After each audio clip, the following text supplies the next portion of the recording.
Hello and welcome to the Woodward Park Library. My name is Laura Fleek. I am the adult programming librarian here. I am so thrilled to see everyone who came out today. I want to thank Heritage Fresno for helping to coordinate and set up this program. They're fantastic. I'm very happy to welcome Gene Chaffee for a really exciting and fascinating presentation. I'm sure we'll be.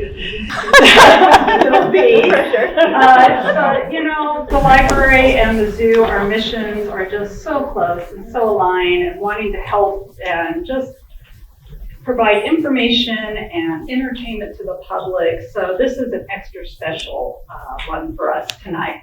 So everyone, please welcome Gene.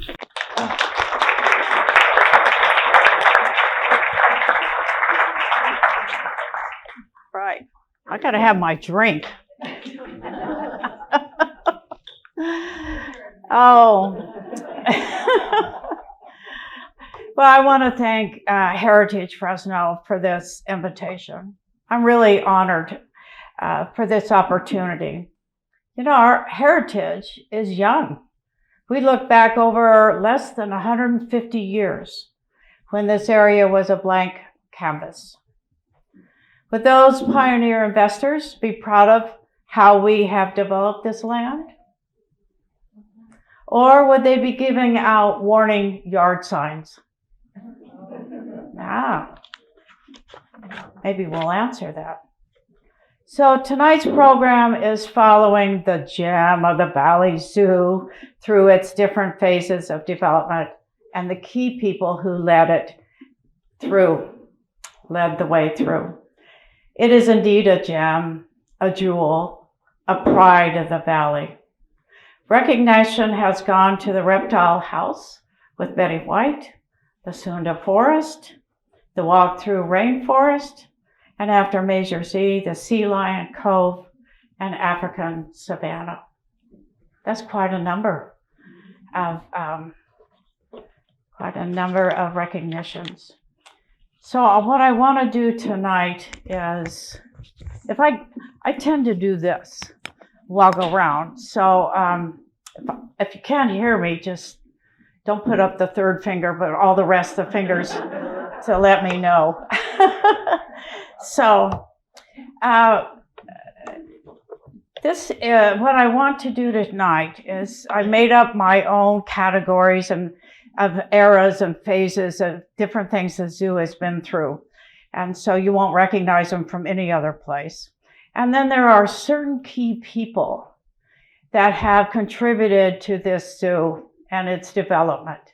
And so that's what I want to do. I want to introduce you to these key people and to the different phases that we've been through. That's what most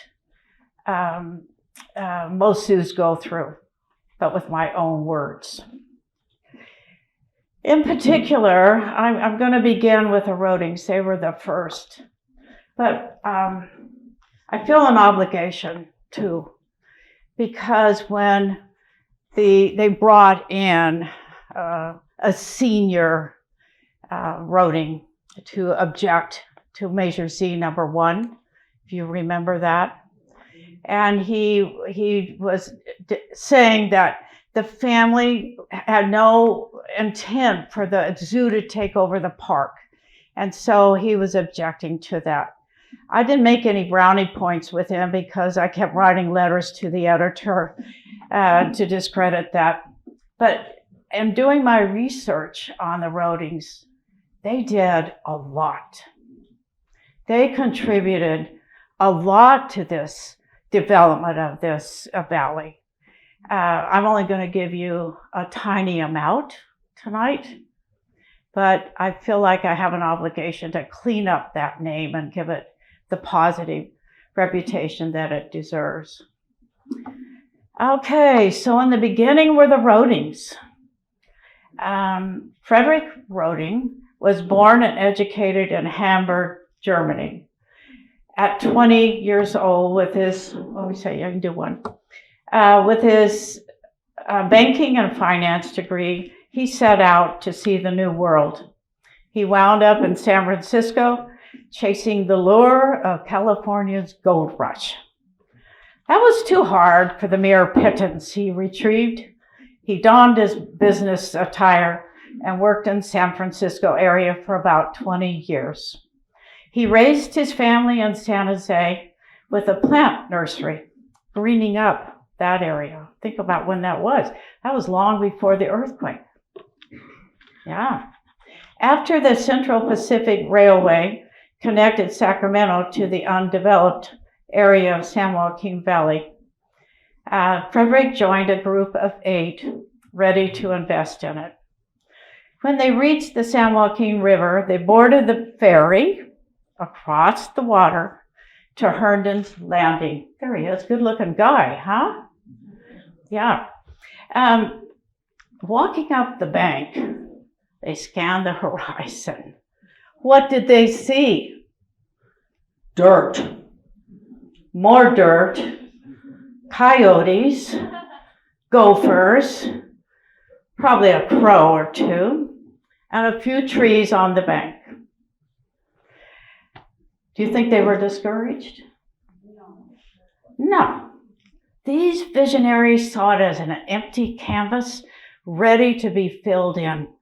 And what they would do is they would set the future of this valley by what they did.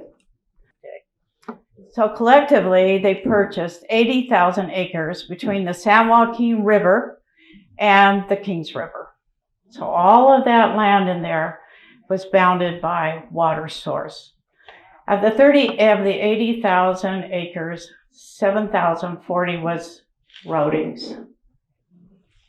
So his sections of land, the 7,040 acres, encircled what is now Woodward Park, some sections to the west and more sections to the east. 180 acres is a section, so that's quite a bit of land that they had there. So he built his log cabin home and opened the Fancher Creek Nursery at Belmont and Thorne. Anybody remember that in this room? Fancher Creek Nursery. We're too young. Everyone acknowledged the necessity to have a green park area to draw newcomers to settle there. Fresno's hot summers and a place for picnics were critical. Okay, there's this park. So in 1987, because they were nursery people, the first thing they did was open that nursery, and then everybody had access to the nursery and the plantings and the greening. They knew that had to happen. And it was the park. He really focused on developing a park. So in about 1897, he got a knock on the door that says, how about donating some of this to the city? And it just didn't work out. So finally in 1903, they came knocking again, and he said, okay, I will donate parcels, a little piece at a time. Frederick died in 1908, and with that, George took over. So Frederick was the financier, and George was the outdoor plants, animals person, and he really did a lot in his time. So finally, we're missing the second one, my Jeopardy. Forget it. It doesn't matter. Yeah, go back. Because one of the answers is here. Okay, this was at the beginning. So which animal is the most popular, would you say? Which animal at the zoo is the most popular? Elephant, but what? Which one? Nosy, yes, of course. 39? Does that number ring a bell? Good. Okay, Will. And what impresses new staff most about Fresno Chaffee Zoo? I'm talking about staff that comes in from outdoors. Any idea? Oh, okay. Good, you'll stay.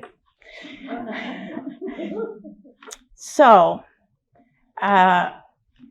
it's essentially it's a whole section of land that is with the nursery, at the park, and at the end, the city of Fresno purchased the final 39 acres to finish the section. So when Mr. Wroting came up and was arguing about that, I wrote little letters to the editor that said, but the city purchased that last 39 acres. And so as long as we can see in the future, we will probably stick to 39 acres. It saves headaches. Okay, back we go. Not that we're not organized. Okay, back, one more. And one more. Okay, look at that park. Isn't that awesome? George Wroting, the son, he loved to go out in that park because the birds just gravitated towards that park, of course, right? And he would go out in the middle of it and he'd just stand there and eavesdrop on their conversations. I do that too when I'm walking. I just stop and listen to the birds talking to each other. And then he decided to put up an aviary to introduce the newcomers that were going to come and have come to these variety of birds. You know, there's a wealth of animals out there. So, okay. Then in Kings Canyon, this is the only picture I have of that aviary. And there was a hailstorm that wiped it out in the early 1900s, and I couldn't find the date exactly, but they tried. So back up in the mountains in Kings Canyon, a couple of loggers found these orphaned and abandoned cubs, hungry and scared, and wondered what to do with them.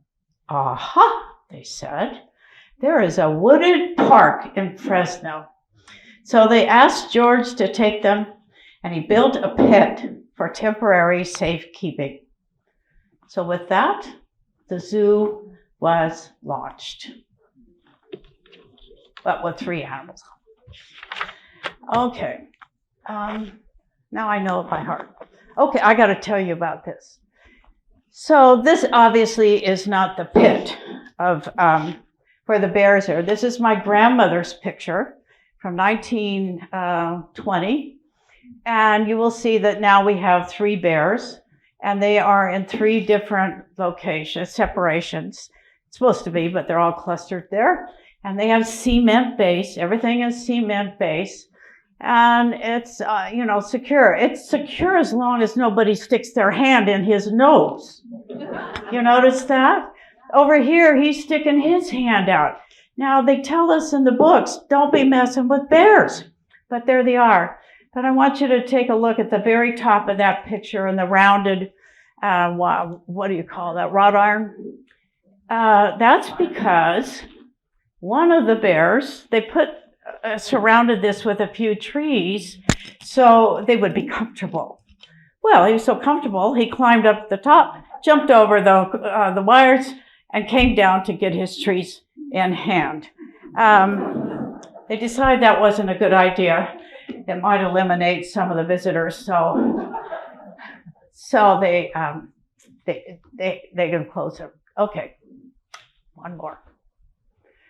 Okay, so this is my term. This is haphazard. I call this the haphazard obscured past. In other words, nobody tried to plan. There was no planning. They'd say, I got this orphan animal, and here you are. And so that's kind of how it developed. Next.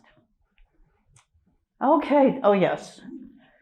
This picture is for a couple of reasons, and this is a continual problem. We seem to overcome a little bit of it.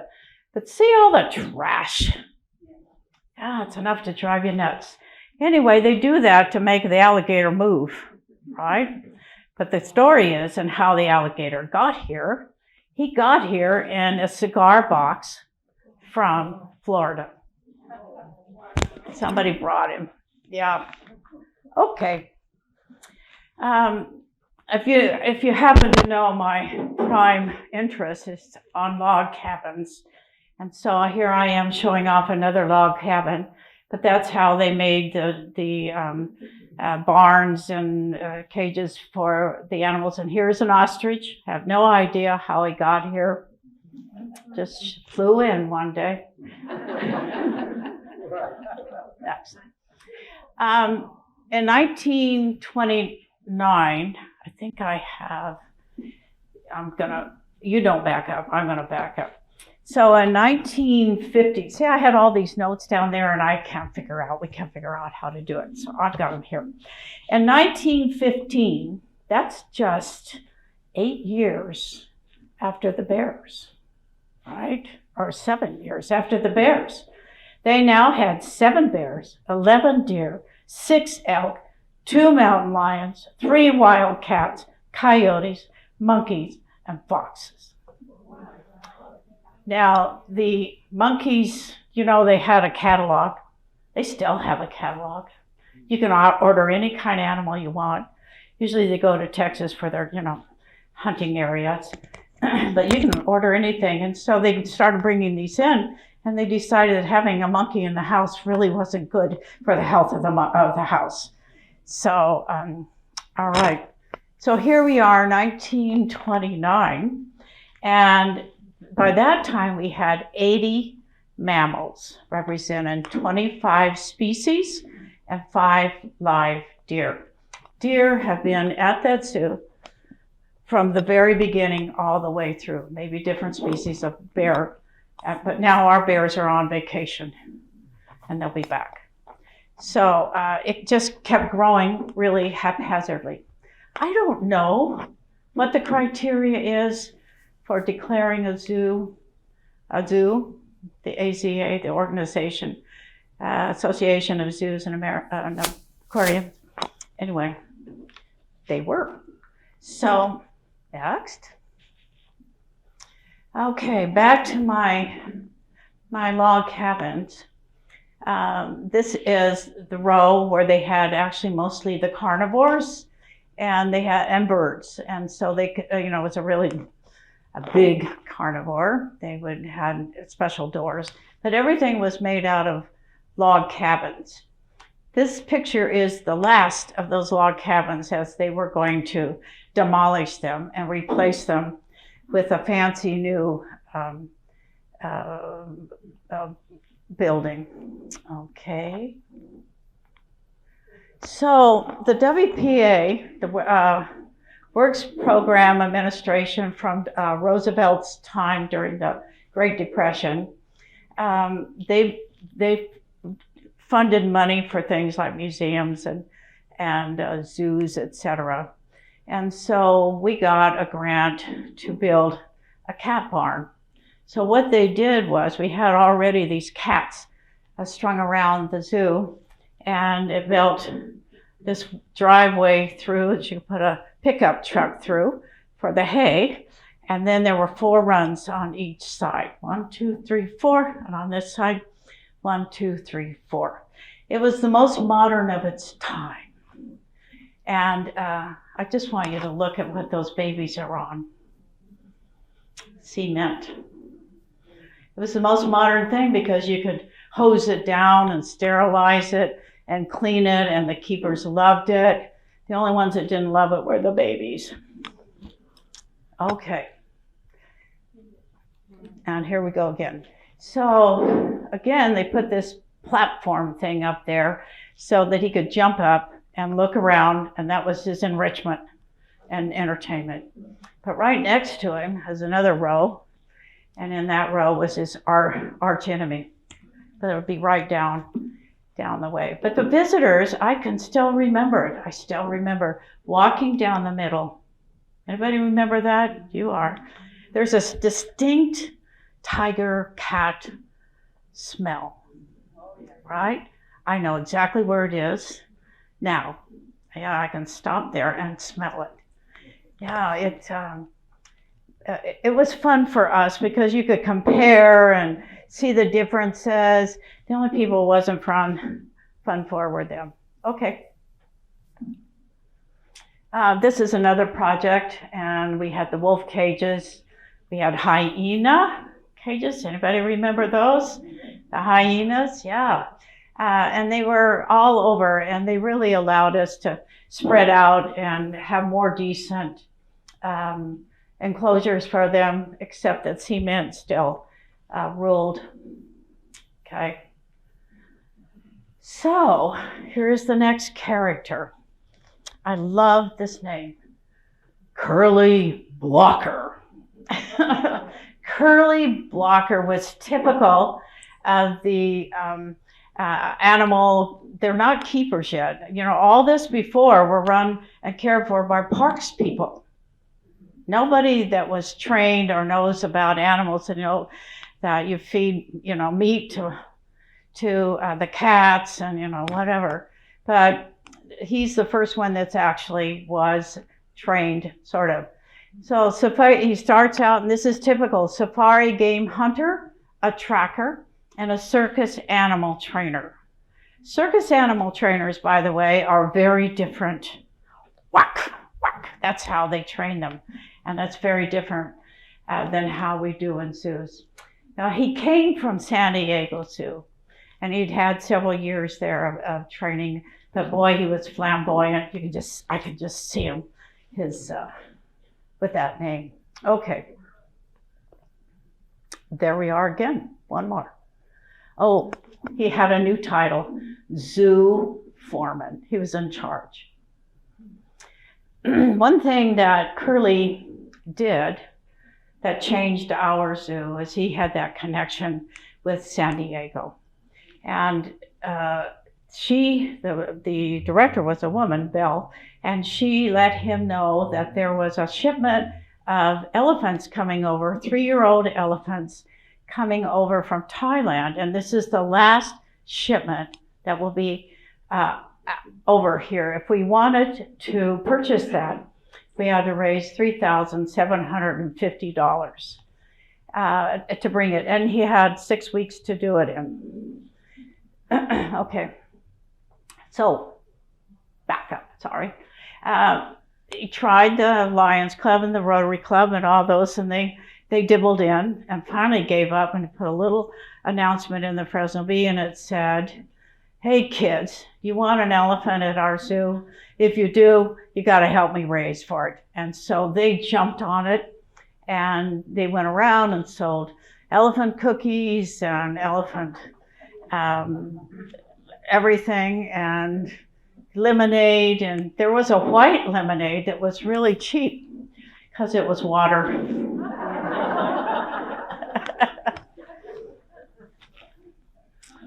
All right, let's see. So they finally raised the money, and he finally was able to come next. And here he is. So the guy on the right is Curly Walker, and that's his cousin on the left.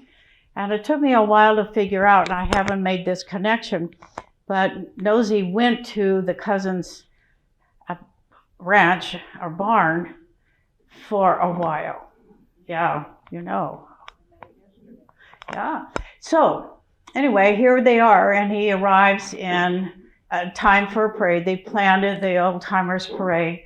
They planned it for her arrival. So if you can imagine this scared little thing gets out of the truck, and here we are. And they're also, of course, everybody's excited. They've raised the money. They put their dimes in and their quarters, and look what we got. So they're really excited. Okay. Hello, Miss Swanson. Let's try another one. There. Oh, I got fancy. The only reason she's in here, because they had a naming contest, which they still do, is to show you the size of Nosy. She was 3 years old, and I think she was a little undernourished at the time, but very tiny. She was quite small when she got here. Okay, next one. And because she had been on a boat, but since you're mostly adults, I can tell you that that boat was so traumatic for her because when they left with 13 elephants and only arrived with 5. It was a terrible storm out there. You can only imagine the screaming and yelling. So she was done with boats. She took this truck up here. She was done with trucks. And so she said, no more trucks, no more boats. And they said, well, okay, I guess we're going to walk. And so they walked from downtown to the zoo under the Belmont underpass, and they arrived. Notice all the people in the picture. They came too. So we had parade number 2. They joined her. All right. So they were wealthy. They were quite wealthy at the end of this campaign because they had $1,750 left over.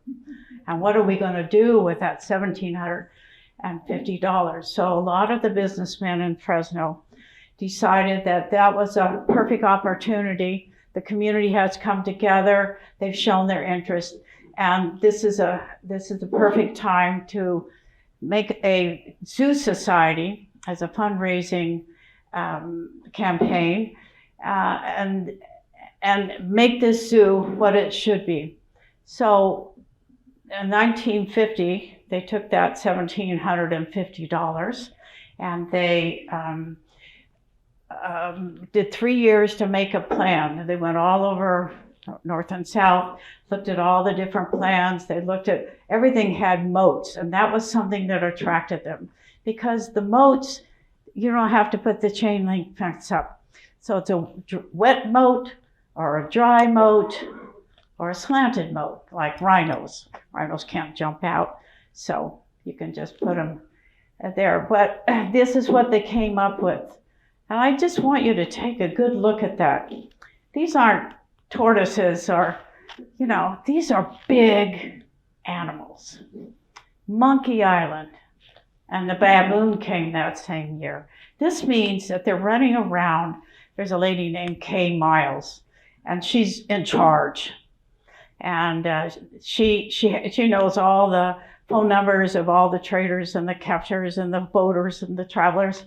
So she's in charge, and she's calling around. I can see her out there with her architectural drawings going around the zoo. That goes there, that goes there.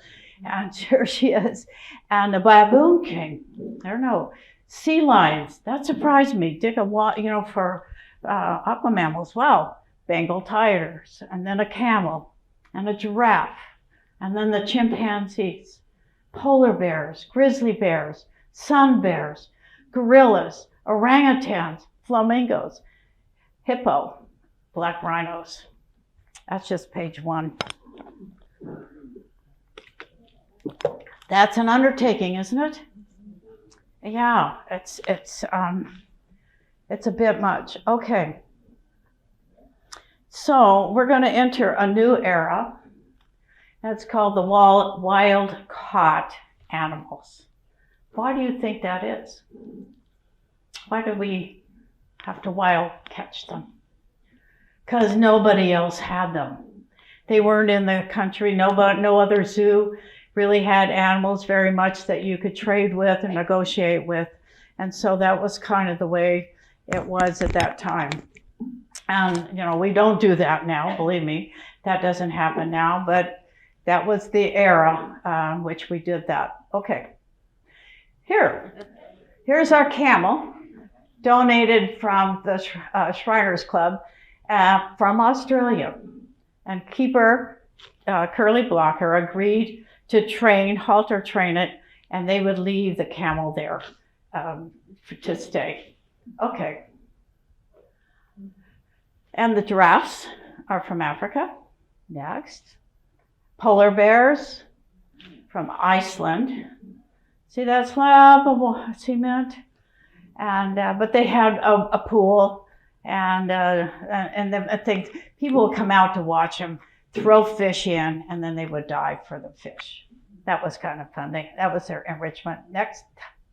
And Cameroon, Africa, the Lowland Gorillas. Next. 8 Sumatran orangutans. We started with 2, mom and dad. but they were the most successful breeders next. And of course, this is the most famous picture. I don't know how many people have said, I'm just outside, I'm in that border line, I'm there. But what made her special? Because we could touch her and pet her and feed her peanuts. We had that connection. She was a little ornery, actually. She was desperate for things to do. So she'd reach out and take somebody's sweater, and she would play with it, knock it around, throw it up in the air, stomp on it, and then eat it. So she had a number of those treats, and that left the people with great memories. But that was a lesson, and that was connecting the animal with a memory, so that you really had a wonderful memories and understanding of them. Okay. Remember Clyde. You know, animals have friends too. Yes. And those two were friends, and that was Nosy, and next door was a camel. And Doc Chaffee one time had to do some work on the camel and tranquilized her. I can't say knock her down, so I'll say tranquilized her. And she's down, and Nosy got up on those bars and screamed the whole time. She was so upset with her friend being down. All right, let's see, what have I forgotten here? Okay. So here it is, 1963, and the first time that they charged. Isn't that something? The first time, I mean, they've been begging for years and years to enclose it because they had a lot of vandalism, but you know, we had to work with the city. And when you worked with the city, you got when they gave it to you. But anyway, they finally opened it for a whole quarter.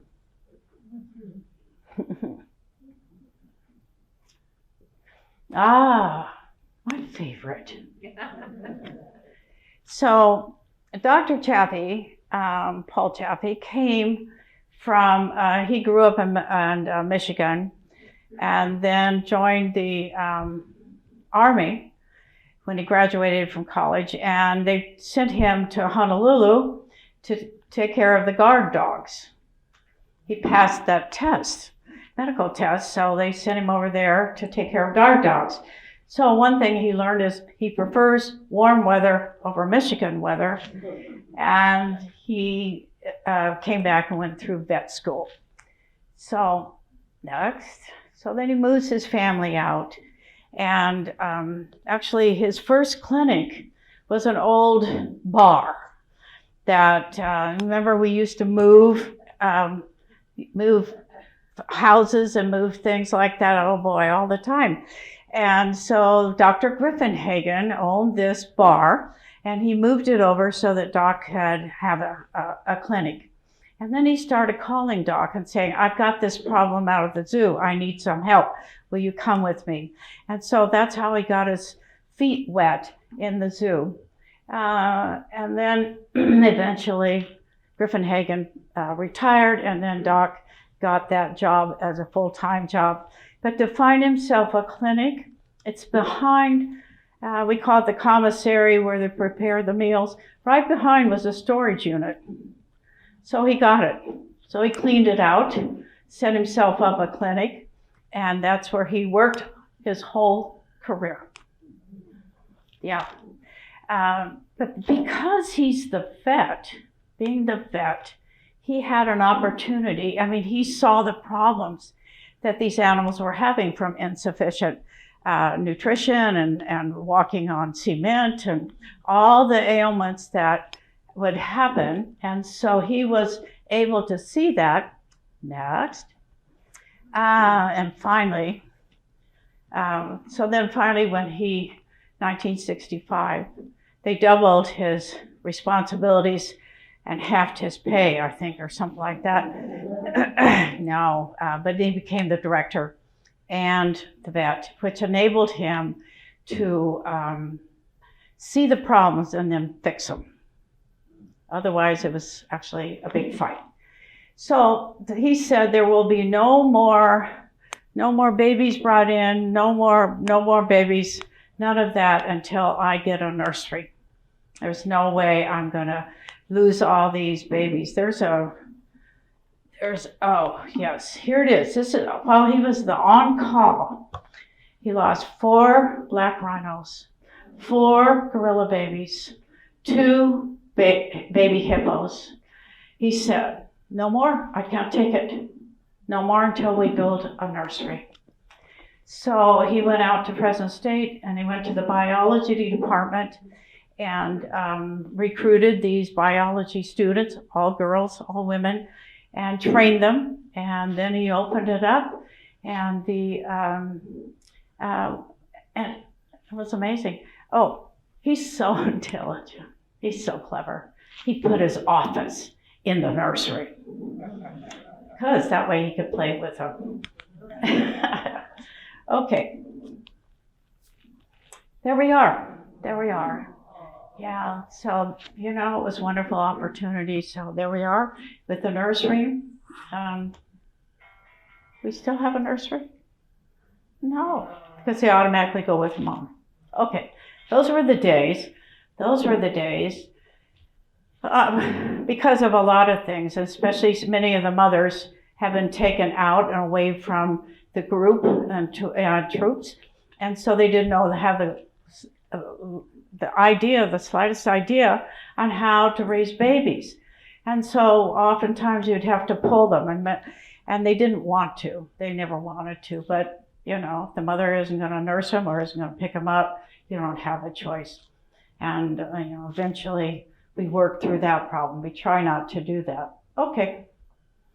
I just taught. Anybody know Mary Swanson in here? There you go. Mary Swanson, by the way, her daughter-in-law just came down and gave me one of her stitcheries. This is Mary Swanson, and she is the first female zookeeper hired in the state of California. And I do believe one of the very few hired in the United States. But she'd been through college and her biology degree and worked in the nursery where she started. And so that was a coup, and that would be Dr. Chaffee, who would definitely hire her. Okay. These are rhinos.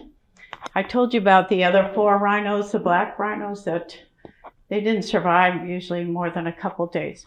They didn't handle enclosed areas. So these are pretty valuable animals. So they decided to get them. They got the tracker and they got him and they put him on the boat and took him trying to remember. And Doc said, I'm going with them. I'm going to fly over and I'm going to come on the boat with them to make sure everything is right and safe. So he did that. He met them over there. He had a good time because he grew up on Lake Huron and there was all these boats and he could talk boat lingo. And they would be down in the hold and he'd have to go down in the hold. They taught them, by the way, to not eat large clumps of hay, but to eat pellets. That's poop that way, but to eat the pellets. And so he'd still have to go down, clean it up, take it up, dump it over. What nobody realized is he's deathly ill when his feet leave the ground. Air's sick, boat's sick, all kinds of sick. And I just chuckle when I hear this story. He never complained, but I know how it was. So anyway, he came with them all the way over. They ran into a strike on the East Coast and had to scramble for trucks. And he said the most fun thing was to go up to a motel and say, hey, I need a room for 2 and 2 rhinos, please. Okay. So he was a great believer in education all the way through, and he felt that if he could introduce animals in the same way that we watched that phenomena with Nosy and people, how they connected, and that was his idea, that take those animals out somehow or another. That's Brucey, the chimp. That was his favorite to go out because he was rambunctious. And so that program carries on today. We're still doing that program. There he is. What a handsome dude. This is my idea, but I believe that the changes came when these zoo directors were allowed to go travel and go into the place where these animals lived. I was a classic case. I thought the giraffes were here, the zebras were here, they were here. I thought all these animals were separated. Why not? They are in the zoo. They didn't live together. Well, that wasn't true. When he got there, he realized, wait a minute, and looked at the habitat and looked at this mixed, they were all there together. So when he come home from a trip, the maintenance crew said, we're going to take vacation while he's gone, because as soon as he comes back, he's got big plans for us. And that's how those changes came about. And I think that's the same with all of the different zoos. That's when things began to happen. All right, so because of his combination, director and vet, he could see things that needed to happen already. Here's a classic case. This was the first exhibit we did, and actually, I don't think his first name. Anyway, Woodward Park. He was on the board, and he donated the money for this very first exhibit, and he loved spider monkeys. So just to show you, around the edge is a moat, and it's a wet moat. It's water. Spider monkeys hated water, so that worked. But this was something that was in there. It's called a wedding cake. It's all cement, and they could run up and down and through, and they got some play area from one of the schools. Okay, stage 2, there. In order to make it more natural, they spread a lot of cement around. But anyway, that's what they did. They covered it over. Notice the wedding cake is still there, and they encased it, and people think it's a real rock. How'd you get that big rock there? Oh, it wasn't hard. Okay, and that's the finished product. And those palm trees, he always went to the same place for coffee in the morning. And when he was there, he saw a crew pulling out all these trees.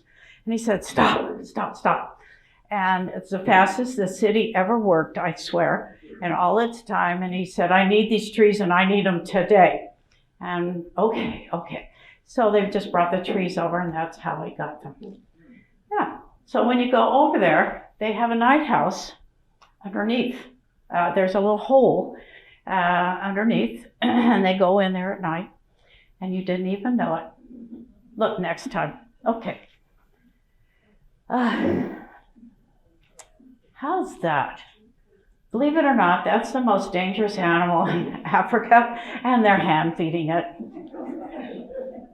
They call that enrichment, and from the zoo's point of view, it was economic because they were buying food and feeding the animal, and they saved them on some money. But we had that hydroponic grass.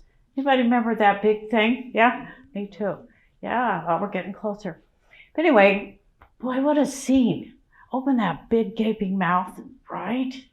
Wow, it's something you don't forget. Okay.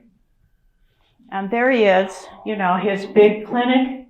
So if you wanted to work on the animals, this is a gorilla. They went over, took their pickup truck over, and knocked him down. Gave him a tranquilizer. He went to sleep. They picked him up, put him in the back of the pickup, brought him over, laid him down on the ground. He did his yearly exam, picked him up, put him back in the truck. And as they're driving out, there's a keeper in the back to protect him, and he stood right straight up, sat right straight up, and then went right straight back down. Meantime, the keeper was gone. Okay. This This was the hardest one. This is part of that cat. Remember the WPA and had four runs there. So they waited until they got down to about 2 animals, and a tiger on one side and the lion on the other side. They've got locked up for about 3 months, and they went in and tore out all the cement, brought in dirt, brought in plants, and it took about 3 months to do all this. And so they finally said, yes, there's everybody over there anxiously waiting, and they let them out. The one thing they kept saying is, oh, it's going to be such a short time, she won't get pregnant. Right. Okay, so he comes out. First thing they do is they grab all the green plants, tear them out, and throw them around, and then promptly did their thing, and she got pregnant. Okay. This is really something way back in 1979. They designed this using computers. I couldn't spell the word computer in 1979. I mean, weren't they big old boxes or something? They designed that reptile house using computerized boxes in which they put in season, weather, temperatures, all of that to acclimate these different reptiles. And they just exploded with offspring. Yeah, so they got an award for that, and Betty White came up and was part of that award time. Yeah, I think it's still one of the top reptile houses in the country. Nobody's quite reproduced that. But in those days, 1979, with a computer, that was some really forward-thinking people. Okay. This is a change. This is when life changed. Life changed for Nosy when this happened. One of our docents, Sally Smith Becker, she was a keeper at that time, and she was in charge of Nosy, and she just heard to watch Nosy and his nails and walking on cement, and so she got permission to go to some elephant conferences and ran into this man, Paul Bartman. Paul Bartman and Doc were like two magnets. They just thought alike in the way they treated animals, and he wasn't a circus guy and didn't hit them. And he was a trainer. He was a circus guy, he just didn't hit them. So while they're doing this, Paul Bartman said, I'm just going to try something. He has something called an ankh that's just a pole with a little hook on. And he started touching Nosy in different places. And Nosy started performing. And he brought out a barrel, and all 4 of her feet went on the barrel. And then he lifted her, she lifted him up on his knee. And he counted 27, what does it, help me, Lynette? 27 stages. No, that's not right. Whatever it is, you know. It's 27. Yes, whatever you said, that's right. I get stuck.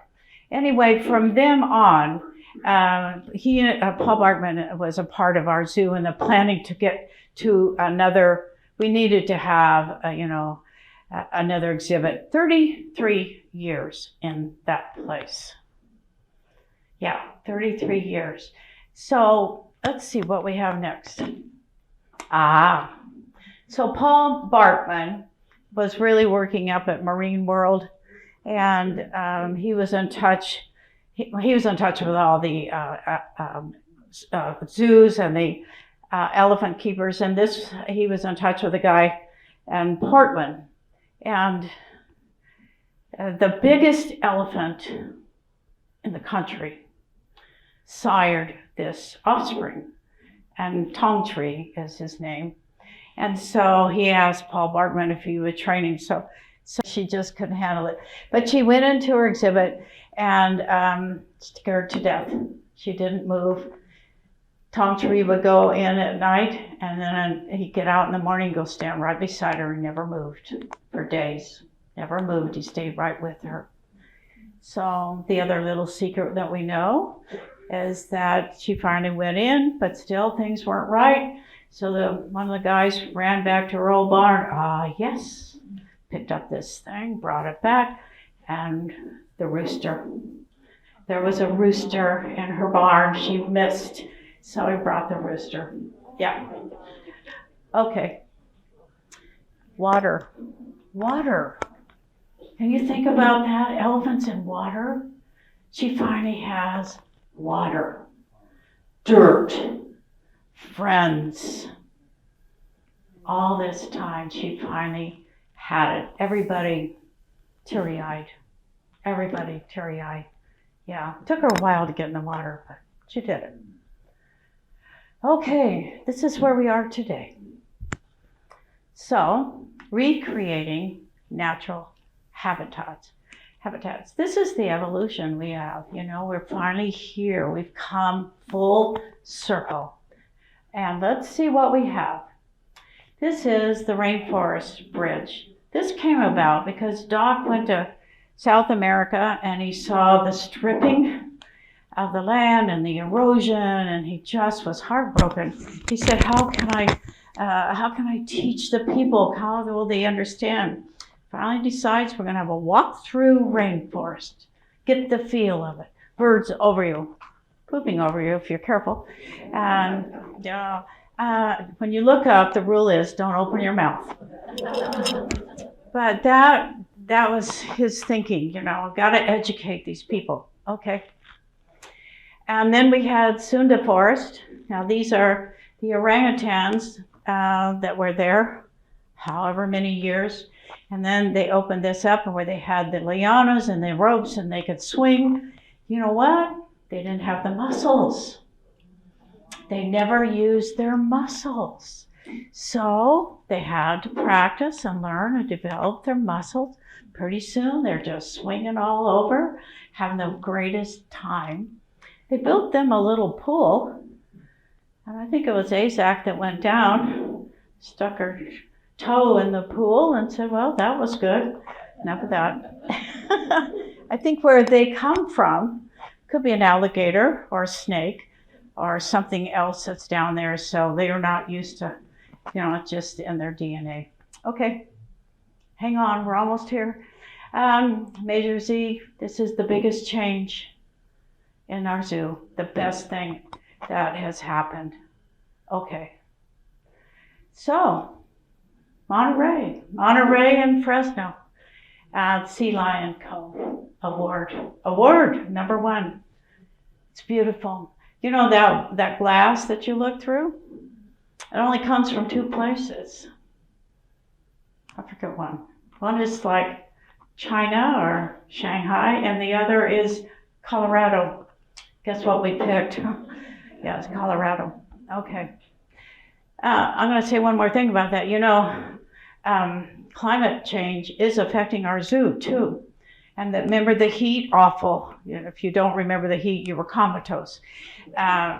It was so hot that it clouded the water, and they had some kind of systems where they could cool it, but not enough.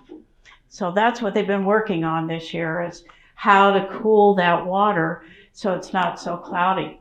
A lot of the animals can't survive that hotted water, so hotter. Here we are, the most wonderful. And this is Jack Hanna came out for this one. Yes, as a friend of mine said, man, I used to spend so much money and fly for hours and hours and hours to go to Africa. Now I spend $12 to get in, have lunch, and sit out there and watch all those animals. Yes, okay. And this is what's coming. This is the Asia expansion. I can hardly wait.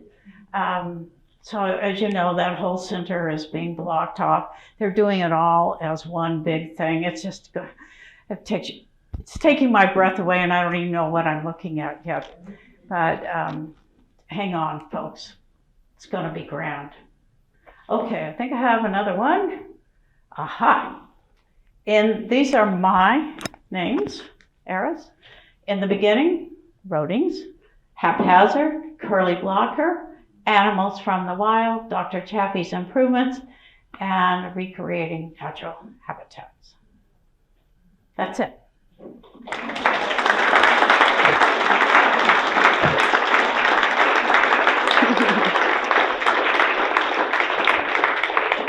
So let's see.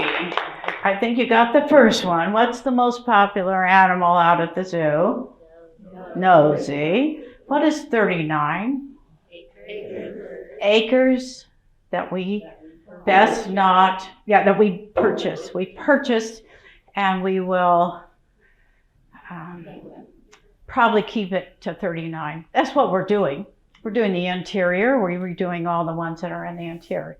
And the last one. Let's see if you can figure that one out. What's the common thread that newcomers, especially administrators, see and think about with our zoo and the community? Education. They're stunned, surprised at the level of support that this town has for their zoo. I think most places come, they have the big corporations, they put their name all over everything.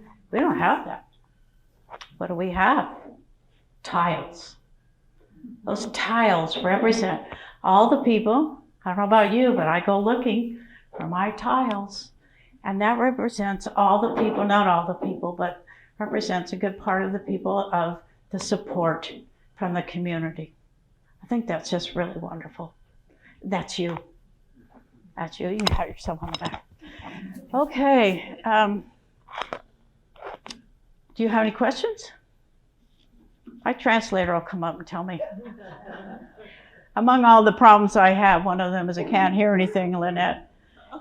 So how many acres does the zoo occupy currently?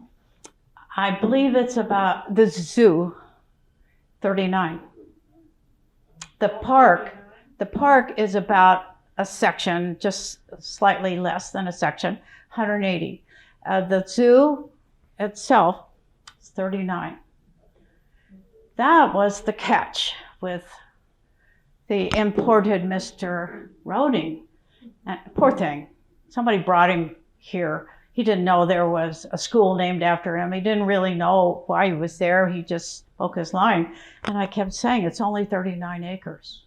And that was purchased. You were paid for those acres. To date, it's still the same. Who knows what will happen in the future? Good question. Anybody else? What's that? Yes, hi there. Hello. I just want to say that you have a book coming out on the district zoo. Something you might want it for your children and yourself. Nice. My writing teacher. Thank you. It's true. This is a 25-year project that I've done. I've been doing this working on it for 25 years. Paul Chaffee and I only knew him 5 years total, married 3.5, and everybody knew everything about him except me. And so I decided I wanted to know. I knew he had done a lot, and he was involved throughout the country, made major changes throughout the country. I didn't know what they were. So I got into it, and that's what happened with the children's books. And now I'm trying to gear up and speak adult and write it, the thorough story, the backstory. So I'm learning something every day. All right, here's Pat.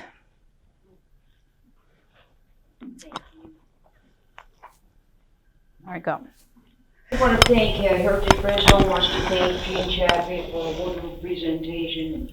Talking about Heritage Fresno and recording history and protecting our history. And Gene, I want to present you with an original painting of the Chaffee Zoo. And thank you. Oh, wow. Pat, yes.